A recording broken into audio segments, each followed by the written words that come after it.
Hello everyone. We are going to be looking at rational functions and asymptotes. So the things we're going to look in this topic are, we are going to find the domains of the rational function, and then we will also look at how do we find the vertical and the horizontal asymptotes of the graphs of these rational functions. So what is a rational function?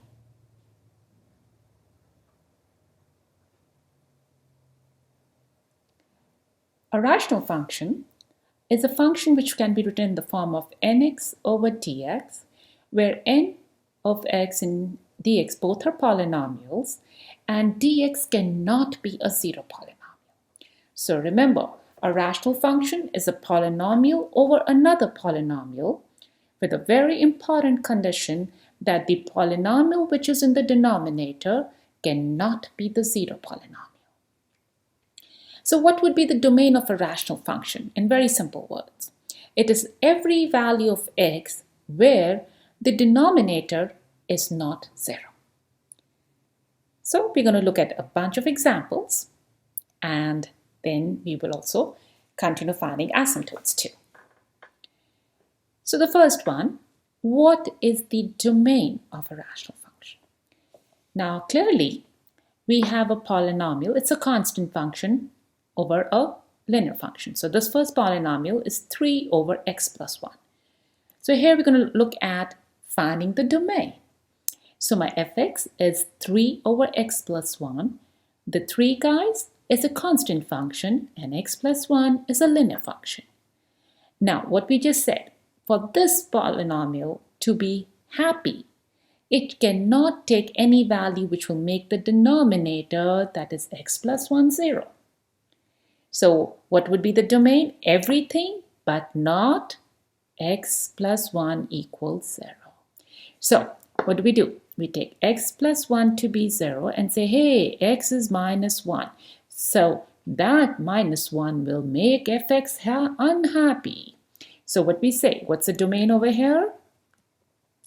The domain is every real number but not minus 1. So this is the easy way of writing. This minus means everything of the reals but not minus 1. So if you want to remember the set notation, it's like, you can first, let's make a little number line and we write minus 1. It's everything but minus 1 not there. So how do we write it down? It's from minus infinity to minus 1. And remember, minus 1 is not included. So how do we write this one? As an open parenthesis here. So it's like it's a parenthesis, okay? And then everything up after minus 1. So how do we use that? It's minus 1 to infinity. That's the domain in a set notation form, or in the form using just real numbers notation. Okay. Let's look at the second function, which is 2x over x squared minus 1. Now, on the top, we have 2x. It does not matter to x. It says, give me anything. Oh no, when it comes to denominators, denominator says, be wary. There are some values of x for which I'm not going to work with you. So what do? We say, let's find those values. And how do we find those values where this function will not be happy? Okay, so that means x squared minus 1 to be 0. That means x squared is 1, or x is plus minus 1. So this function fx of 2x over x squared minus 1 does not like plus and minus 1, guys. So that tells us what is the domain now? It will be in a simple form r minus, now there are two values, 1 minus 1. Or in the set notation form, what we're going to do is first we're going to create this nice little number line, find minus 1 and 1. Eyeball it, guys. So that means every value which is on the left hand side of minus 1 is happy. Every value between minus 1 and 1 is happy. And every value after 1 is happy. So that's going to help me write my set notation form. Okay, let's write our set notation form, guys. It is minus infinity to minus 1, then minus 1 to 1, and 1 to infinity. Notice I am using only parentheses. And very important, guys, an infinity can never have square brackets. It is always parentheses, okay? Remember, we don't even know what infinity is. It's something which is too large for us, okay? Now, we are going to look at asymptotes. That's one of the most important things for us to know.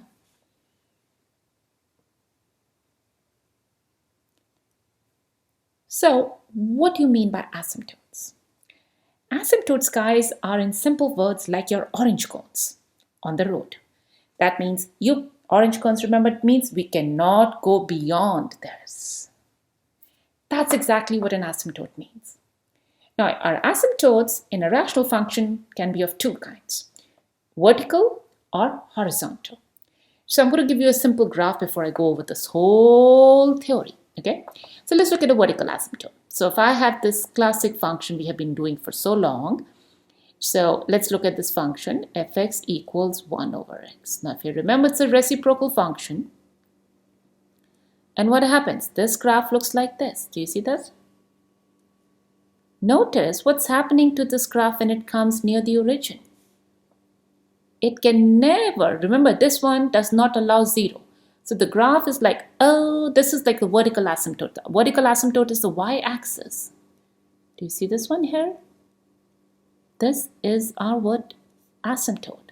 And this is given by y-axis. That's the one we are more familiar with. But mathematically, we say it is x equals 0. So vertical asymptotes will always have x equals something.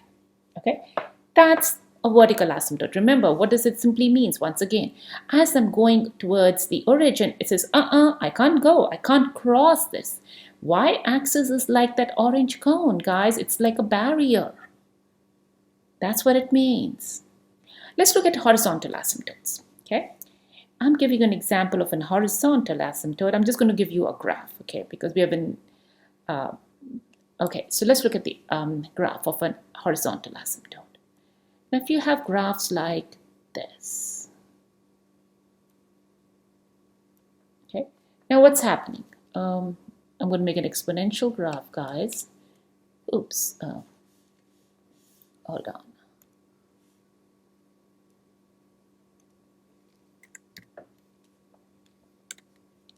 Okay, let's go back here. So this is my graph. It's one of the graphs. Okay, this is a graph. What happens? This simply says, as I'm going, towards the, my values of x are increasing. My graph comes closer and closer, but it's never crossing the x-axis. So that means this x-axis is like a barrier. So the x-axis is like a barrier here. The graph cannot cross this. So what do we say to this one? We say that y equals 0, or the x-axis, is the horizontal asymptote. And I'm sorry, I forgot to write this one over here. This one is the vertical asymptote. Now, it's easy, guys, when we look at the graphs and figure out, oh, it has a vertical asymptote. Oh, this one has a horizontal asymptote. Now, suppose we don't have a graph and we are just given those functions. How would we do that? So we're going to look at that in detail here. The first thing to remember is, if your function is of the form nx over dx, and this is a polynomial of degree n, and dx is a polynomial of degree m. Let me write it down here for you. Nx is a polynomial of degree n, and mx is a polynomial of degree m. Now, the vertical asymptotes are nothing but the zeros of the denominator. That's it.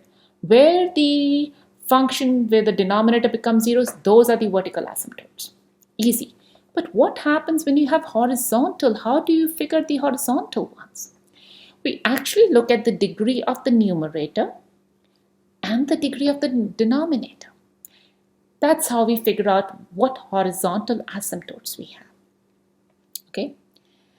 I'm going to do examples in detail with you guys later on, but I'm going to pick up very simple examples for you. So the horizontal asymptotes, remember, depends upon the degrees of nx and dx. Now, if my degree of the numerator is less than the degree of the denominator, a very simple example is 1 over x. The same one example, guys. The degree of the numerator is what? 0. Whereas the degree of the denominator? 1. So in these scenarios, the line y equal to 0 is going to be the horizontal asymptote. So in this one, notice the graph is going but never crossing the x-axis. So here we are looking at a horizontal asymptote which is given by the x-axis. Okay, let's look at another example when the degrees are the same. Okay, let's look at this example. I have example here 3x over 2x minus 1. Now both of them have the same degree. So what would be the graph? Now the graph here would be y. It is always horizontal asymptotes. Guys, remember, start with the y. So it's y over the coefficient of the highest degree, which is 3 here, and the coefficient of the highest degree in the denominator, which is a 2. Okay, now there can be a scenario where the degree of the numerator is more than the degree of the denominator. Okay, in that sense, the graph has no horizontal asymptotes. Okay, let's look at an example. Say I have an fx and I have x cubed over x plus 5. In this scenario, let's look at the degree of the numerator. It's a cubic function. Whereas the degree of the denominator is a linear function, 1. This one has no horizontal asymptotes. Okay, so in a nutshell, guys, remember, when we want to find the vertical asymptotes, I just look at the zeros of the denominator. On the other hand, when I want to look at horizontal asymptotes, I make the comparison of the degrees of the numerator with the degrees of the denominator. So keep these simplest things in your mind when you're asked a question of asymptotes for rational functions. Okay, let's go ahead and do them. So our first example is find all asymptotes. When I said this one, give me vertical asymptotes, give me horizontal asymptotes. Now vertical asymptotes we already have done. Okay, so vertical asymptotes for this problem was what? This was x equals, now remember we did the domain, sorry. So these were the problems where we talked about the domain. So the domain was where the x was not allowing minus 1. And which is the value which it doesn't allow actually becomes the asymptote, x minus 1. Now what is the horizontal asymptote? We are going to look at the degree of the numerator and the degree of the denominator. So what is the degree of the 3? That's a numerator, which is 0. What's the degree of the expression x plus 1? It is 1. Clearly, the degree of the numerator, 0, is less than 1. So in this scenario, what is the horizontal asymptote? It is by default the x-axis. And we have to remember our horizontal asymptotes. Remember guys, asymptotes are lines.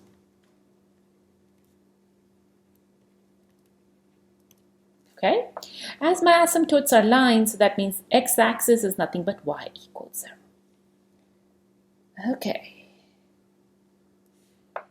The next expression, which we have already done finding the domains. In this one, we found the domain was everything but not plus minus 1. And that actually is giving us the vertical asymptotes. Okay, so what's the asymptote here? X cannot be plus minus 1. And when you just put x equal to 1 and x equal to minus 1, these are my vertical asymptotes. Now for the horizontal asymptotes. What's the degree of the numerator? So here my numerator, guys, that's a degree of 3. That's basically 2x. What's the degree? Is 1. Now what is the degree of the denominator, which is given by x squared minus 1, is a 2. Clearly, the numerator, n, is less than the denominator. I'm going to make my life simple, guys. I'm going to call numerator n and denominator d. Okay? So, if the numerator degree is less than the degree of the denominator, what does that mean? The horizontal asymptote is simply y equals 0. If you forget it, guys, remember it is the x-axis. But bottom line, asymptotes, guys, are lines. Line means you will have an equation of a line. Okay? Now, let's come back to another problem here. We would like to find asymptotes of the rational function given below. Our first one is x squared minus 9 over x squared plus 6x. Once again, asymptotes, guys, I'm asking vertical asymptotes and horizontal asymptotes. We start with vertical asymptotes first. In vertical asymptotes, we find the zeros of the denominator. That means put x squared plus 6x to be 0. Find the zeros is fine. That means take the common factor x out. X plus 6 equals 0. So that means either x is 0 or x is minus 6. The way we solve this zeros is basically giving me the vertical asymptotes. Okay, let's look at the horizontal asymptotes, guys. The numerator, this, guys, is my numerator and this is my denominator. So what is the degree of the numerator? It's a quadratic, 2. What's the degree of the denominator? Again a quadratic, 2. So this is n, say this is n. I'm just using n and m's to make my life simple. That means n is the same as m. So what is the horizontal asymptote? It is y equals the coefficient of the highest power. What's the coefficient here? 1. Divided by the coefficient of the highest power over here, guys, again a 1. So the horizontal asymptote is y equals 1.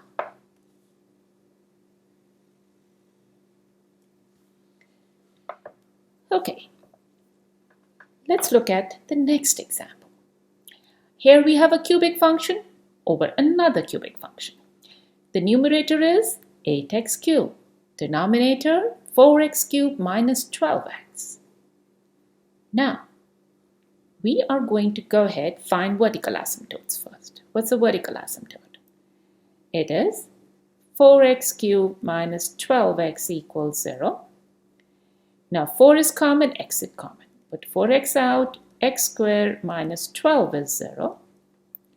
That means either x is 0, because 4 cannot be 0, or x squared minus 12 is 0, or x squared is 12. 12 is what? 4 times 3 is, this is 4 times 3, which is plus minus square root 4 times 3, which is plus minus 2 square root 3.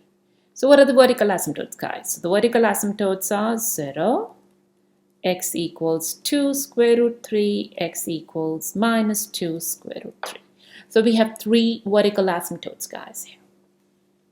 Okay, to find the horizontal asymptotes.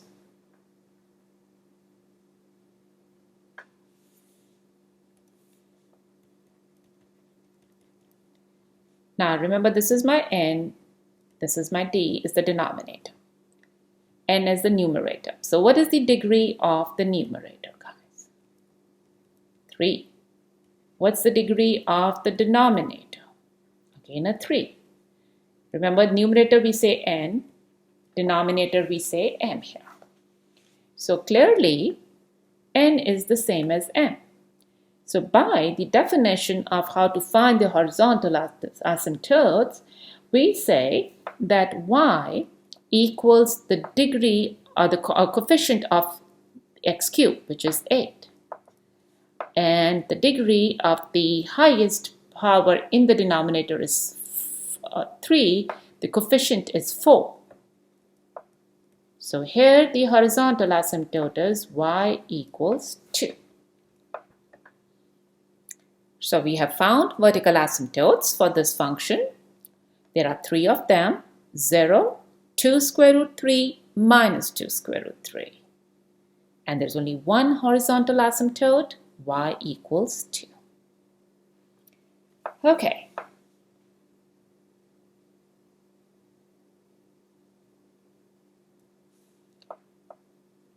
Let's look at 2 more examples and we are done with this session then. Okay, like find all asymptotes. That means vertical asymptotes, horizontal asymptotes. Let's look at the vertical asymptotes, guys. It means x minus 3 to be 0, x is 3. So automatically only one vertical asymptote. Now what about the horizontal asymptote?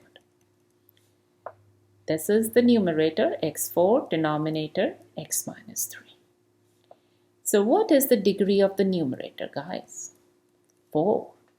What's the degree of the denominator? 1. Clearly, 4 is greater than 1. We all know that, right? N is greater than m. So that means no horizontal asymptotes.